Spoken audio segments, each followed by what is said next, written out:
भारताच्या हल्ल्याला कोणतेही प्रत्युत्तर देऊ नका असा इशारा जो आहे तो अमेरिकेकडून देण्यात आलेला आहे पाकिस्तानला। पाकिस्तानला हा संपूर्ण इशारा देण्यात आला आहे, भारतासोबत कोणतेही युद्ध करू नका। अमेरिकेने पाकिस्तानला हा इशारा दिलेला आहे। या संदर्भात माहिती देण्यासाठी आपल्यासोबत आपले रिपोर्टर जे आहेत कृष्णा सोनारवाडकर हे वाघा बॉर्डरवरनं थेट जोडले गेलेले आहेत। कृष्णा, खरं म्हणजे पाकिस्तानला हा अमेरिकेने इशारा दिलेला आहे। भारताच्या आंतरराष्ट्रीय कूटनीतीचा हा उत्कृष्ट नमुना पाहायला मिळतोय।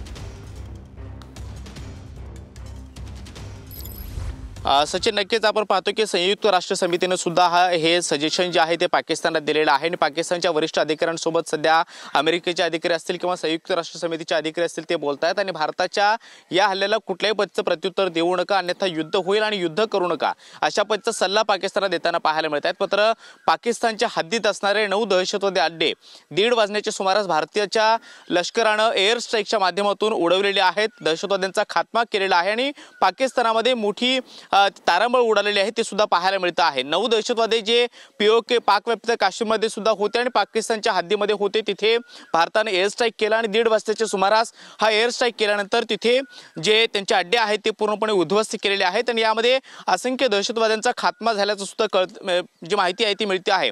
अनेक व्हिडिओ आतापर्यंत समोर आलेले आहेत, त्याचबरोबर अनेक माहिती सुद्धा समोर येते आहे की पाकिस्तानातले अनेक हॉस्पिटल आहेत तिथे सुद्धा मोठी गर्दी झालेली आहे। अनेक दहशतवाद्यांना किंवा या हल्ल्यामध्ये जखमी झालेले जे आतंकवादी अड्ड्यांवरती राहणारे जे लोक आहेत त्यांना तिथे रुग्णालयामध्ये दाखल करण्यात आलेलं आहे। शिवाय त्यांची सगळी विमान सेवा जी आहे ती पूर्णपणे ठप्प करण्यात आलेली आहे आणि पाकिस्ताननं या सगळ्या हल्ल्याचा धसका घेतलेला आहे। त्याचबरोबर सगळी यंत्रणा आपापली कामाला लावलेली आहे। मात्र भारतानं आतापर्यंत मागच्या काही दिवसामध्ये पहलगामच्या हल्ल्यानंतर ज्या पद्धतीनं बैठका घेतल्या, रणनीती आखल्या आणि त्यानंतर ऑपरेशन सिंदूरच्या माध्यमातून पाकिस्तानला एक चोख असं प्रत्युत्तर जे आहे ते दिलेलं आहे।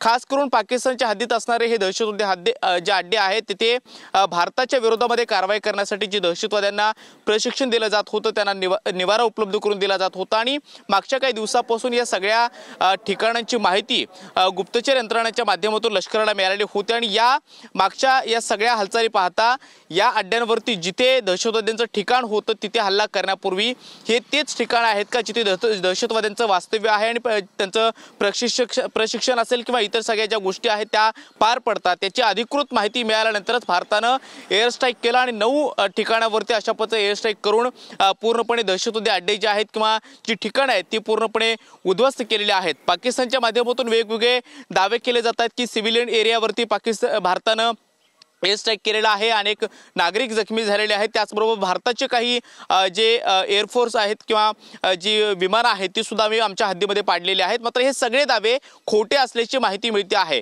भारतानं 9 ठिकाणी सक्सेसफुल असं हे ऑपरेशन राबवलेलं होतं किंवा एअर स्ट्राईक केलेलं आहे अशी माहिती आतापर्यंत देण्यात आलेली आहे आणि हे ऑपरेशन पूर्णपणे सक्सेसफुल झाल्यानंतर एअर स्ट्राईक करायला गेलेली जी काही विमानं होती ती पुन्हा आपल्या भारताच्या हद्दीमध्ये परतलेली आहेत। मात्र आता पाकिस्तानच्या माध्यमातून जे काही दावे केले जात आहेत ते पूर्णपणे खोटे असल्याची माहिती मिळते आहे। पहलगामचा जो हल्ला झाला त्यामध्ये 26 पर्यटकांची निर्घृणपणे पाकिस्तानच्या आतंकवाद्याने निर्घृणपणे हत्या केली आणि त्यामध्ये एक महत्त्वाची बाब होती ती संपूर्ण देशभरामध्ये चर्चिली जात होती, ती म्हणजे फक्त हिंदू असलेल्या पुरुषांना टार्गेट करण्यात आलेलं होतं आणि म्हणूनच या हल्ल्याचा बदला म्हणून भारतानं ऑपरेशन सिंदूरच्या माध्यमातून आज घेतलेला आहे।